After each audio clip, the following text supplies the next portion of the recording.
भाई भाई के बीच दुश्मनी का कारण कौन होता है। नमस्कार दोस्तों, एक बार पुनः आपका स्वागत है आपके अपने चैनल नवजीवन ज्ञान गंगा में।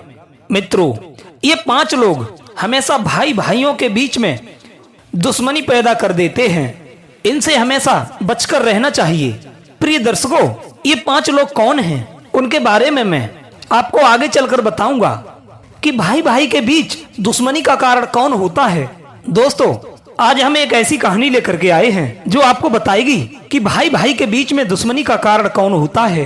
मित्रों, आज भी भाई भाइयों में बहुत प्रेम होता है, लेकिन 2 भाइयों के प्रेम को कभी कभी ऐसी नजर लग जाती है कि उनका पवित्र प्रेम दुश्मनी में बदल जाता है। मित्रों, समझना यह है कि आखिर वो नजर मारने वाला कौन होता है। ये आप इस कहानी के माध्यम से समझेंगे और इस कहानी में हम समझेंगे कि भाई भाई का प्रेम कैसा होना चाहिए। मित्रों, आइए इस कहानी के माध्यम से आप जानेंगे आखिर 2 भाइयों में दुश्मनी का कारण कौन होता है। आप लोग इस कहानी में खो जाएं। उससे पहले जो भाई बंधु हमारे चैनल पर नए मेहमान दर्शक बनकर के आए हैं, उनसे हमारा अनुरोध है, चैनल को सब्सक्राइब अवश्य करें और बेल आइकॉन अवश्य ऑन कर लें। अच्छे अच्छे कमेंट किया करें, जिससे ज्ञान भरी वीडियो आप तक पहुंच सके। मित्रों, ये राजस्थान की एक सत्य घटना है। एक गांव में किसी पिता के 2 पुत्र थे। दोनों ही बेटा बहुत ही सुंदर थे और दोनों भाइयों में बहुत प्रेम था। दोनों कोई कार्य करते थे तो साथ साथ में ही करते थे। एक साथ ही दोनों भाई रहते थे। उनमें अपार प्रेम था। वो साथ में खाते और साथ में ही सोया करते थे। मित्रों, वो कहीं रिश्तेदारी में घूमने भी जाते थे तो साथ साथ ही जाते थे। जब भी कोई कार्य करते थे तो दोनों की सहमति हुआ करती थी। बिना एक दूसरे को पूछे वे कोई भी कार्य नहीं करते थे। सज्जनों, कहते हैं भाई भाई में दुश्मनी न पहले थी न आज होती है। भाइयों में तो हमेशा प्रेम ही होता है। भाई तो प्रेम का दूसरा नाम ही है और इनमें विघटन पैदा करने वाला कोई अन्य होता है। प्रिय दर्शकों, जरा विचार कीजिए, जिन 2 भाइयों ने एक ही माँ के गर्भ में रहकर जन्म लिया है, उन दोनों के बीच दुश्मनी भला कैसे हो सकती है। भाई भाइयों में दुश्मनी के बीच में कोई और होता है। वो कौन होता है, यही हमें समझने की आवश्यकता है। कहते हैं धन संपत्ति, स्त्री और दुष्ट आदमी पर भरोसा करना, जैसे कि चुगलखोर या आपका कोई पुराना शत्रु, लड़ाई झगड़े, आपस के बैर, ऐसे लोगों से हमेशा जुड़े रहते हैं। आवश्यकता से ज्यादा महत्वाकांक्षी होना आपसी मतभेद की एक वजह ये भी होती है। आपस में लड़ाई और दुश्मनी होने के पीछे ऐसे ही लोग मुख्य वजह होते हैं। मित्रों, कौरव और पांडवों के बीच दुश्मनी पैदा करने वाला गांधार नरेश शकुनी था। मित्रों, ये सब जानते हैं, लेकिन कुछ लोग सोचते हैं कि शकुनी ने ऐसा क्यों किया। तो इसके पीछे शकुनी का वो संकल्प बहुत बड़ी वजह थी, जो संकल्प उसने अपनी बहन के विवाह के समय लिया था। जिस समय पितामह भीष्म अपने अंधे भतीजे धृतराष्ट्र के लिए गांधार नरेश सुबल की पुत्री गांधारी को मांग लाए थे। जब ये बात शकुनी को पता चली कि पितामह भीष्म झूठ बोलकर मेरे पिताजी से अपने अंधे भतीजे के लिए मेरी बहन को ब्याह ले गए हैं, तब शकुनी ने यह संकल्प लिया था कि मैं आज से अपने राज्य में ना रहकर हस्तिनापुर में रहूंगा और इसके वंश को नष्ट करवाने का काम करूंगा। मित्रों, उसी कहानी पर आ जाइए। दोनों भाई धीरे धीरे जवान हो गए। जब दोनों जवान हो गए तो उनके पिता ने दोनों भाइयों का विवाह कर दिया। दोनों की स्त्रियां घर में आईं तो कुछ दिन बीत जाने के बाद दोनों भाइयों की पत्नियों में झगड़ा शुरू हो जाता है। उनका आपस का झगड़ा इतना बढ़ गया कि दोनों देवरानी और जिठानियों में दोबारा कभी नहीं बनती है। उन भाइयों की पत्नियों ने अपने अपने पतियों के दिल और दिमाग में जहर घोलना शुरू कर दिया। वे अपने पतियों से अक्सर कहती कि तुम्हारा भाई ऐसा है, तुम्हारा भाई वैसा है, तुम्हारे भाई ने ये कर दिया, तुम्हारे भाई ने वो कर दिया, तुम्हारा भाई अपने लिए तो ये करता है लेकिन तुम्हारे लिए कुछ नहीं करता है। इस तरह से वो एक दूसरे को लेकर दोनों भाइयों पर दोषारोपण करने लगी। मित्रों, उन भाइयों का पिता अपने पुत्रों का चरित्र देखकर मन ही मन बहुत दुखी हुए। फिर एक दिन उन्होंने दोनों पुत्रों को बुलाया और कहा, पुत्रों, तुम आपस में हमेशा प्रेम से रहना। तुम दोनों कभी अलग मत होना। तुम्हारी पत्नियों के बर्ताव अच्छे नहीं हैं। मित्रों, इस तरीके से वो पिता हर समय अपने पुत्रों को समझाता रहता है। धीरे धीरे समय व्यतीत होने लगा। एक समय ऐसा आया कि उन दोनों पुत्रों का पिता जो था वो दुनिया छोड़कर के चला गया। पिता की मृत्यु के बाद उन पुत्रों को समझाने वाला कोई नहीं था। समय के साथ साथ उनका परिवार भी बढ़ता चला गया। दोनों भाइयों के बच्चे भी हो गए थे। बड़े भाई के 5 बेटे थे और छोटे भाई के 4 बेटे थे। सज्जनों, इन बच्चों की माताओं ने अपने बच्चों के अंदर भी एक दूसरे के प्रति जहर घोलना आरंभ कर दिया। बड़े भाई की पत्नी कहने लगी, बेटा तेरा चाचा बड़ा ही दुष्ट है, कभी उनकी बातों में मत आना, उन्होंने हमारे साथ अच्छा नहीं किया है। और पिताजी सारी संपत्ति में ज्यादा से ज्यादा हिस्सा तुम्हारे चाचा को देकर के चले गए। छोटी छोटी बातों को भी वे अपने बच्चों को बढ़ा चढ़ाकर बताती थी। उनके चाचा और चाची को लेकर बच्चों के दिलों में जहर घोलती थी। इधर छोटी बहू ने भी अपने बच्चों से कहा, हे बेटाओ, तुम्हारा ताऊ बड़ा दुष्ट है, तुम्हारी ताई बड़ी दुष्टा है। यदि वो तुमसे किसी कार्य की कहें तो साफ इनकार कर देना। कभी उनके पीछे किसी से लड़ना नहीं, कभी भी उनकी बातों में मत आना, कभी धन से उनकी मदद मत करना, क्योंकि तुम्हारे बाबा संपत्ति में भी उन्हें अधिक हिस्सा देकर के चले गए हैं। उन्होंने हमारे साथ अच्छा व्यवहार नहीं किया है। आज तक हमने बड़ी मुश्किल से अपना समय काटा है। तुम्हारे ताऊ और ताई ने कभी भी हमें चैन से जीने नहीं दिया। इस प्रकार से नफरत के बीज अपने बच्चों के दिमाग में उसने भर दिए। बच्चे भी अच्छे तरीके से समझ गए थे कि हमारे चाचा और ताऊ अच्छे लोग नहीं हैं और वो एक दूसरे को एक दूसरे का शत्रु समझने लगे, क्योंकि उनकी माताओं ने हमेशा उन्हें दुश्मनी का ही पाठ पढ़ाया था। अपने अपने बच्चों के मन में ताऊ और चाचा के लिए जहर घोल दिया। इस प्रकार से जब बच्चे भी जवान हो गए तो बच्चों ने अपने अपने पिताओं पर रोक लगा दी और उनसे कहा कि तुम लोग ना तो एक दूसरे से मिलोगे, ना एक दूसरे के घर जा सकते हो, क्योंकि उनकी माताओं ने एक दूसरे के अंदर एक दूसरे के लिए जहर घोल रखा था। सज्जनों, आप लोग विचार कीजिए कि जिन भाइयों ने साथ साथ में सोना, खाना और जीना सीखा हो, वो भाई एक दूसरे से बगैर बोले एक दूसरे के पास बगैर जाए कैसे रह सकते हैं। सज्जनों, परिणाम ये हुआ कि इन दोनों की पत्नियों ने अपने अपने बच्चों के अंदर तो दुश्मनी तैयार कर दी थी, साथ ही साथ उन दोनों भाइयों का एक दूसरे से मिलना भी बंद करवा दिया था। धीरे धीरे जब बच्चे जवान हो गए तो दोनों भाई वृद्ध होते चले गए। जब भी मौका मिल जाता तो दोनों भाई चोरी चुपके से मिल लेते थे और अपने आपस में सुख दुख की बातें कर लेते थे। वैसे तो औलाद ने उनके ऊपर पाबंदी लगा रखी थी कि वे एक दूसरे से कभी भी ना मिलें और ना एक दूसरे के घर जाएं और ना एक दूसरे के कभी काम आए। कभी कभी तो ऐसा होता था कि 4-4 महीने निकल जाते थे, तब जाकर दोनों भाइयों की मुलाकात हो पाती थी। और जब वे मिलते थे तो एक दूसरे से लिपट कर बहुत रोते थे, अपने अपने दिल की एक दूसरे से कहते थे, अपना अपना दुख एक दूसरे में बांटते थे और गले मिलकर दोनों भाई फूट फूट कर रोते थे और आपस में वार्तालाप करते कि भैया, हमारी तुम्हारी औलाद ने एक दूसरे से हम लोगों को दूर कर दिया है, लेकिन इस औलाद में आपस में भी नहीं बनी है। वे आपस में लड़ते झगड़ते रहते हैं, एक दूसरे को मरने मारने पर तुले हुए हैं। बड़ा भाई छोटे भाई से कहने लगा, भैया ये हमारी तुम्हारी पत्नियों ने किया है। इन बच्चों की एक दूसरे की माताओं ने एक दूसरे के प्रति बच्चों के दिल दिमाग में एक जहर घोला है और ये आपस में भी इतने लड़ते झगड़ते हैं कि एक दूसरे को मारते पीटते हैं। ऐसा लगता है कि जाने वे एक दूसरे के कितने पुराने शत्रु हैं। मेरे भाई, हमारी तुम्हारी तो ये बात नहीं मानेंगे। इन्हें किसी अन्य दूसरे के द्वारा समझाने की कोशिश की जाए, नहीं तो ये किसी दिन आपस में लड़कर के मर जाएंगे। और यदि ऐसा हुआ तो हमारे तुम्हारे जीवन के लिए इससे बड़ा दुख और कोई नहीं होगा।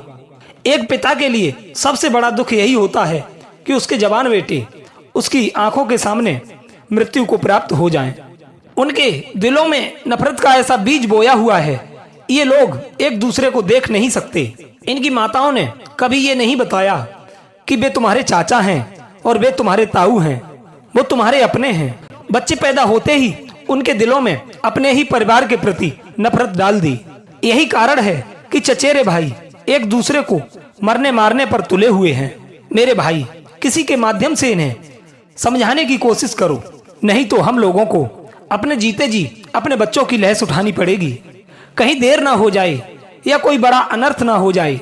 मैंने कई बार देखा है जब ये लोग आपस में लड़ते हैं तो ऐसा लगता है कि ये एक दूसरे को जीवित नहीं छोड़ेंगे। सज्जनों, इस प्रकार वे दोनों पिता अपने बच्चों को समझाते हैं और आपस में बैठकर बातचीत करते हैं, परंतु उनकी औलाद उनकी एक भी बात नहीं मानती। ये देखकर उन दोनों को बहुत दुख होता है। दुनिया का हर पिता चाहता है कि हमको पेट भरकर रोटी ना मिले, लेकिन हमारी औलाद प्रेम से रहे। अगर हमारी औलाद, मेरे बच्चे प्रेम से रहेंगे तो हम भूखे भी खुश रह लेंगे। लेकिन एक पिता के दिल पर चोट तो तब लगती है जब उसकी औलाद आपस में लड़ती झगड़ती है, एक दूसरे पर मरने मारने के लिए हावी हो जाते हैं। मित्रों, फिर दोनों भाई मिलते हैं और गले लगकर एक दूसरे के फूट फूट करके रोने लगते हैं और आपस में वार्तालाप करते हैं कि किसी न किसी के द्वारा हमें अपने बच्चों को समझाना चाहिए, नहीं तो ये किसी दिन आपस में लड़कर ही मर जाएंगे। वे दोनों पिता अपने बच्चों को समझाने का अनेक तरह से प्रयास करते हैं। वे अपने रिश्तेदारों के द्वारा व अन्य लोगों के द्वारा भी समझाते हैं, लेकिन उनके बच्चे किसी की भी बात नहीं मानते हैं, क्योंकि उनकी अपनी माताओं ने उनके अंदर बहुत विषैला जहर घोल रखा था कि वे किसी की भी बात ना माने। किसी ने सच कहा है, माता शिशु निर्माता भवती, माँ ही बच्चे का निर्माण करती है। बच्चा तो एकदम सफेद चादर की तरह यानी कोरे कागज की तरह होता है। माँ उसे जिस रंग में रंगना चाहे उसे रंग देती है। डॉक्टर बनाना चाहे तो डॉक्टर बना देती है और कलेक्टर बनाना चाहे तो कलेक्टर बना देती है। और वही माँ यदि अपने बच्चों को डाकू बनाना चाहे तो डाकू बना देती है, जिसको चाहे उसे अपने पुत्रों का दुश्मन बना देती है। सज्जनों, उन दोनों पिताओं के बेटा बेटी किसी का भी समझाना नहीं मानते हैं। ये देखकर दोनों पिताओं को बड़ा दुख होता है। वो सोचते हैं कि इसी चिंताओं में हम दोनों ये दुनिया छोड़ करके चले जाएंगे और हम अपने ही परिवार के बच्चों को एक दूसरे का दुश्मन बना हुआ छोड़ जाएंगे। प्रिय सज्जनों, एक समय ऐसा आया, उन दोनों में से बड़ा भाई इस संसार को छोड़ करके चला गया तो उस छोटे भाई को बहुत बड़ा दुख हुआ। पछाड़ खाकर एकदम जमीन पर गिर गया और रोने लगा।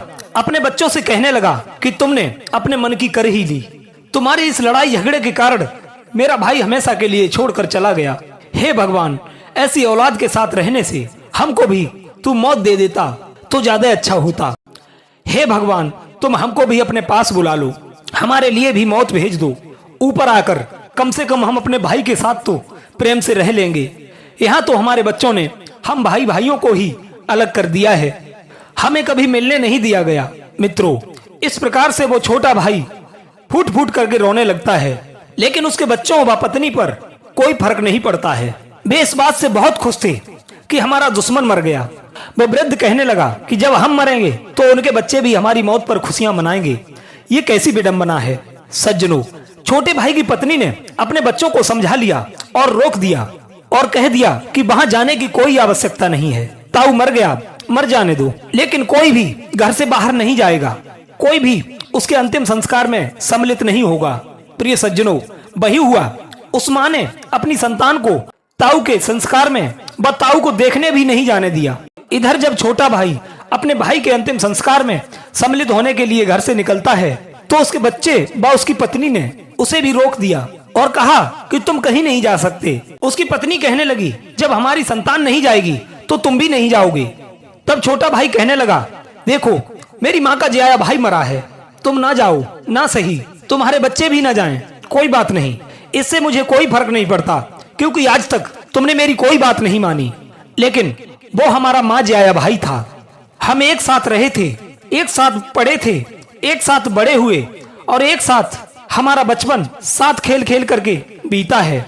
अब हमारा भाई इस दुनिया को छोड़कर चला गया है, अंतिम बार हमें उसके दर्शन कर लेने दो, क्योंकि दोबारा अब हमारा भाई मुझे देखने के लिए नहीं मिलेगा। अंतिम बार हमें उसकी अंत्येष्टि क्रिया करवा लेने दो, उसकी चिता पर 5 कंडे लगा लेने दो। हम तुम्हारे कहने से आज तक उससे नहीं मिले। तुमने जब मना किया तो हम अपने भाई से मिलने नहीं गए, लेकिन आज जब हमारा भाई हमें छोड़कर चला गया, उसका अंतिम बार चेहरा तो देख लेने दो। प्रिय दर्शकों, उसकी पत्नी ने उसकी बात सुनने के बाद अपने बच्चों को आदेश दिया, हे पुत्रों, इस बुढ़े को कदापि वहां नहीं जाने देना। ये बुढ़ा सटिया गया है, इतनी जल्दी भूल गया कि उन लोगों ने हमारे साथ कैसा सलूक किया है। हमारा जब बंटवारा हुआ है, हमें जो जमीन मिली थी उसमें से भी उसने काट काट कर अपने में मिला ली है। बैल की तरह तुमने खेतों में काम किया, तुम्हें कभी भी तुम्हारी मेहनत का उन्होंने बांट कर नहीं दिया। उसकी पत्नी व बच्चे हमेशा दुश्मनी निभाते रहे। तब छोटा भाई कहने लगा, दुश्मनी का जहर तो तुमने अपने बच्चों के भी दिल और दिमाग में घोल दिया है। क्या तुम्हारी गलती नहीं थी? जो भाई बचपन से आपस में साथ साथ रहे, जिन भाइयों में अटूट प्रेम हो, ऐसे भाई के बगैर कैसे रह सकता है? और मेरा भाई तो वैसे भी इस दुनिया में नहीं है, वो दुनिया को छोड़कर जा चुका है। अब भला हमसे वो क्या लड़ने आएगा? क्या मैं अपने भाई का अंतिम समय में चेहरा भी नहीं देख सकता? लोग तो दुश्मनों के भी मरने पर सम्मिलित होते हैं, फिर वो तो मेरा माँ जिया भाई है। प्रिय सज्जनों, इस प्रकार छोटे भाई ने बड़ी कोशिश की, लेकिन उसकी पत्नी व बच्चों ने उसे जाने नहीं दिया। और उसने जब ज्यादा जाने का प्रयास किया तो उसकी पत्नी व उसके बच्चों ने उसे एक कमरे में बंद कर दिया और कहा, जब तक उसकी अंत्येष्टि क्रिया नहीं हो जाती तब तक तुम इसी कमरे में बंद रहोगे। पत्नी कहने लगी, नहीं बच्चों, जब तक उसकी 13वीं नहीं हो जाती तब तक इस बुढ़े को इसी कमरे में रहने दो, इसे निकलने मत देना, क्योंकि अगर ये निकल गया तो ये तुरंत वहीं भाग जाएगा। प्रिय मित्रों, इस प्रकार उसकी पत्नी व बच्चों ने उस बूढ़े को एक कमरे में बंद कर दिया। बेचारा बूढ़ा पिता क्या कर सकता था, क्योंकि शरीर में इतनी ताकत नहीं बची थी, वृद्ध जो हो गया था। बेचारा कमरे में बंद है और कमरे में बैठकर अपने भाई की याद कर करके फूट फूट करके रो रहा है। सज्जनों, विचार कीजिए, वो स्त्री व औलाद कैसी होगी जिन्होंने उसके भाई के मृत्यु पर भी उसे मिलने नहीं जाने दिया, उसकी अंत्येष्टि क्रिया में भी उसे सम्मिलित नहीं होने दिया। इतनी बड़ी दुश्मनी भला क्या हो गई? इधर उसके भाई का अंतिम संस्कार होता है, अंत्येष्टि क्रिया के बाद धीरे धीरे 12 दिन बीत जाते हैं। 13वां दिन आया तो उसके बड़े भाई के बच्चों ने अपने पिता की 13वीं की। क्षेत्र के रिश्तेदार व मित्र दावत खाने के लिए आते हैं। पूरे दिन दावत चली, उस वृद्ध पिता को जाने नहीं दिया। उसकी पत्नी ने अपने बच्चों से कहा कि जब तक ये दावत खत्म ना हो जाए तब तक तुम इस बुढ़े को कमरे से बाहर नहीं निकालना। मित्रों, इधर पूरे दिन दावत चलती रही। क्षेत्रवासियों ने, रिश्तेदारों ने व प्रेमियों ने आराम से दावत खाई और सब खा करके चले गए। इधर जब शाम हो जाती है, थोड़ा अंधेरा भी हो चुका था, सारे लोग दावत खाकर चले गए थे, केवल उसी गांव के कुछ लोग बचे हुए थे। तो उसके बड़े भाई के बच्चों ने अपने गांव में कहलवा दिया कि जो भी हमारे गांव के लोग दावत खाने से रह गए हैं वो शीघ्र से शीघ्र आ जाएं। मित्रों, गांव के जितने लोग बचे थे वो सारे लोग दावत खाने के लिए वहां पहुंच गए और सब पंक्ति बनाकर दावत खाने के लिए बैठ जाते हैं। भोजन को परोसा जाने लगा।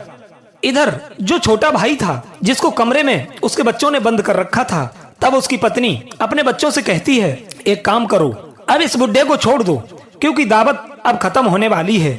अब दावत में वैसे भी कोई नहीं रहा है, केवल गांव वाले ही रह गए हैं। अब ये बुढ़ा वहां नहीं जाएगा। मित्रों, तब उसके बच्चों ने अपने पिता को छोड़ दिया। जैसे ही कमरे से बाहर किया, वो अपनी संतान व अपनी पत्नी की नजरों से बचता हुआ छोटा भाई सीधा जहां गांव वाले दावत खा रहे थे वहीं पहुंच जाता है। पंक्ति के बराबर में जहां गांव वालों ने जूते चप्पल उतार रखे थे, उसे जगह नहीं मिली तो वो उन्हीं जूता चप्पलों पर बैठकर दावत खाने लगता है।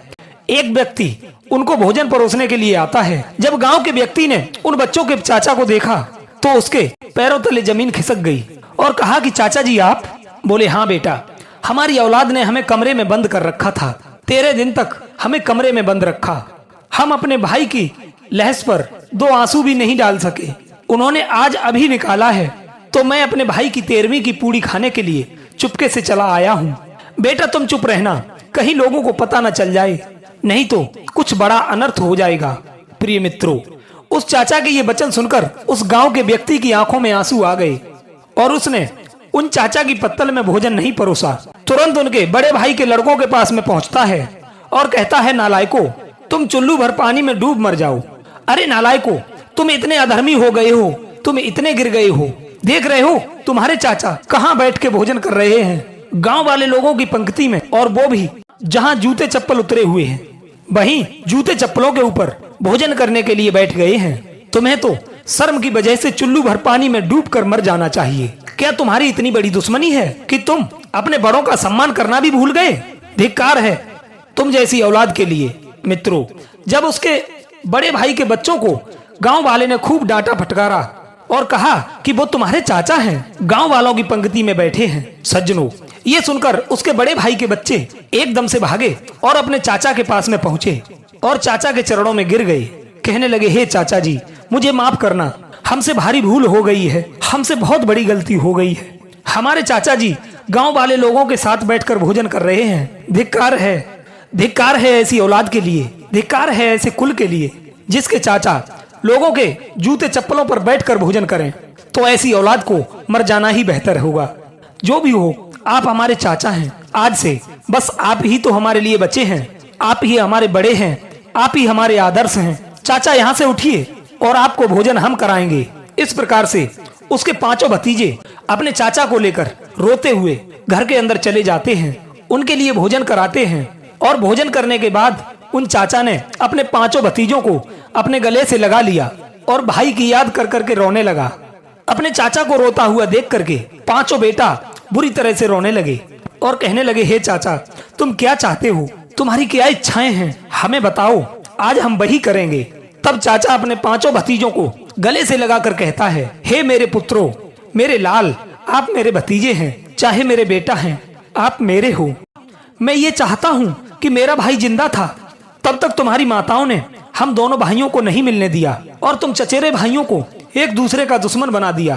तुम चचेरे भाइयों के अंदर उन्होंने ऐसा जहर घोल दिया कि तुम लोगों की आपस में दुश्मनी बन गई। मेरी तो इच्छा यही है कि मेरा बड़ा भाई तुम लोगों के झगड़े से इस दुनिया को छोड़कर चला गया, लेकिन मैं ऐसे मरना नहीं चाहता। हे पुत्रों, मैं तो ये चाहता हूँ कि तुम पांचों और हमारे चारों बेटे तुम सब एक हो जाओ, और तुम सब एक हो जाओगे तब हम सुकून से इस दुनिया से जा सकेंगे, नहीं तो मेरे प्राण भी सुकून से नहीं निकल पाएंगे। प्रिय सज्जनों, वो चाचा कहने लगा, हे मेरे लाल, तुम चलो, मैं आगे चलता हूँ और अपने चारों भाइयों के चरणों में लेट जाना। वो इतने कसाई नहीं हैं, वो इतने झगड़ालू नहीं हैं कि वे तुमसे झगड़ा करने लगे। बेटा, यदि तुम हमें अपना चाचा मानते हो तो मेरी बात को मान लो। प्रिय मित्रों, अपने चाचा की इतनी बात सुनकर पांचों भतीजे कहने लगे, चाचा, जैसा आप कहते हैं हम वैसा ही करेंगे। चलो, हम अपने भाइयों को मना लेंगे। प्रिय मित्रों, इस प्रकार वो चाचा अपने पांचों भतीजों को साथ लेकर अपने घर पर जाता है और घर पर जैसे ही पहुंचा अपने पांचों भतीजों के साथ, तो उसके चारों बेटा वहीं बैठे हुए थे।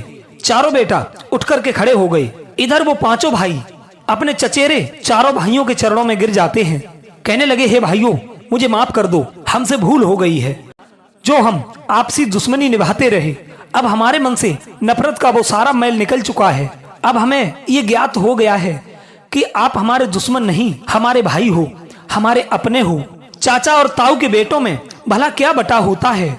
मित्रों, जब चारों भाइयों ने देखा कि हमारे पांचों भाई मेरे चरणों में गिर गए हैं, तो दोस्तों, ऐसा किसका दिल होगा जिसका दिल ना पसीजा हो। चारों भाइयों ने अपने पांचों भाइयों को गले लगा लिया और बहुत देर तक एक दूसरे के गले चिपके रहे और आंखों से अश्रुधारा बहती रही और आपस में कहने लगे, हे भाइयों, हम तुम आपस में आज के बाद कभी झगड़ा नहीं करेंगे, हम तुम आपस में कभी दुश्मनी नहीं निभाएंगे, अब बाकी जिंदगी हम तुम प्रेम से मिलकर गुजारेंगे। मित्रों, उधर जब 9 बेटों की माताओं ने देखा तो कहने लगी, ये तुम क्या कर रहे हो? अरे ये तो हमारे दुश्मन हैं। मित्रों, अपनी माताओं के ये शब्द सुनने के बाद वे सभी बेटा अपनी अपनी माओ को डांटने लगे और कहा, धिक्कार है तुम जैसी माताओं के लिए, धिक्कार है ऐसी पत्नी के लिए जो अपने बच्चों को अपने पति के दिल में अपने परिवार की प्रति नफरत का जहर घोल दे।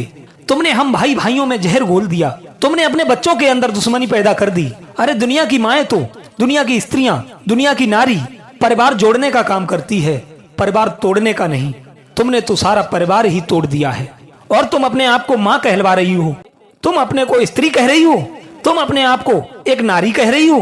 तुम्हारे लिए ये दुनिया का समाज कभी नारी का दर्जा नहीं देगा, कभी माँ का दर्जा नहीं देगा, क्योंकि माँ हमेशा प्रेम बांटती है, स्त्री हमेशा घर परिवार को जोड़ती है, नारी हमेशा परिवार के कलह और कलेश को दूर करती है। लेकिन तुमने तो ठीक इसका उल्टा किया है और तुम हमसे कह रही हो कि ये क्या कर रहे हो।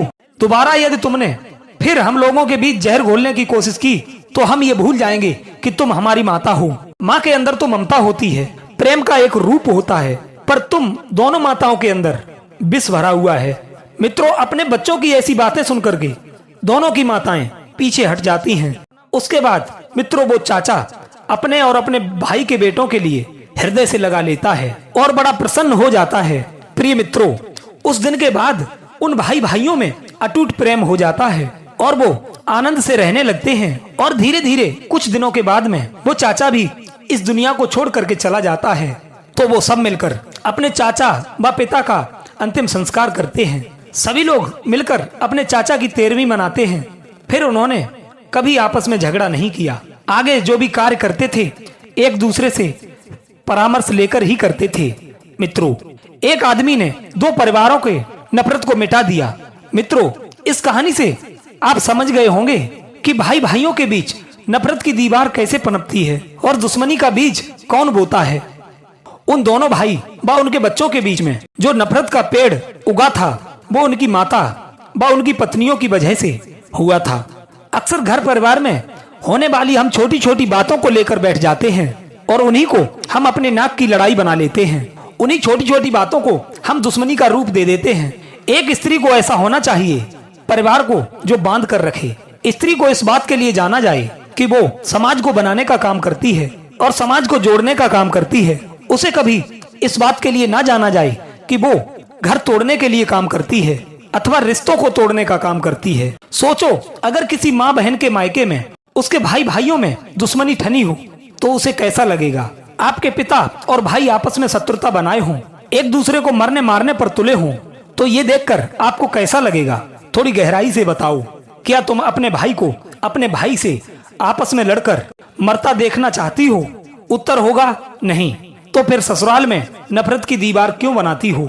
सज्जनों, इस दुनिया की कोई भी माँ, कोई भी बहन, कोई भी पत्नी, कोई भी स्त्री अगर भाई भाइयों में दुश्मनी पैदा करती है और अपनी औलाद में दुश्मनी का बीज बोती है तो आगे चलकर के उसके जीवन में ऐसा अनर्थ होगा कि उसे रोए आंसू नहीं आएगा। क्योंकि कहते हैं कि यदि औलाद में आपस में झगड़ा होता है तो वो उन्हीं की वजह से होता है।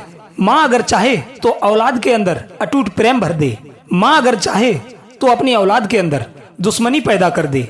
मित्रों, अब आप समझ ही गए होंगे कि भाई भाई में दुश्मनी पैदा करने वाला कौन होता है। मित्रों, भाई भाई में दुश्मनी पैदा करने वाला मुख्य रूप से ये 5 लोग होते हैं। नंबर 1 स्त्री, नंबर 2 महत्वाकांक्षी व्यक्ति, नंबर 3 आपका पुराना शत्रु, नंबर 4 दुष्ट व्यक्ति जो दूसरे की खुशियों से जलता हो, दूसरे की तरक्की को देखकर जिसकी छाती बिदीड़ होती हो, वही व्यक्ति चुगली करता है। और नंबर 5 अगर हम अपने घर की लड़ाई झगड़े की बातें व अपनी कमजोरी की बातें बाहर वालों के सामने रखते हैं तो निश्चित रूप से हम अपने जलने वाले लोगों को मौका देते हैं कि आओ और हमारे अंदर नफरत का बीज बो। अपनी कमजोरी व अपने घर के लड़ाई झगड़े की बातें हमें कभी बाहर वालों के सामने नहीं कहनी चाहिए। जब लोग जान जाते हैं कि हम में आपस में किसी बात को लेकर अनबन है तो फिर वे मौका बुनाते हैं और हमारी आपस में फूट करा देते हैं।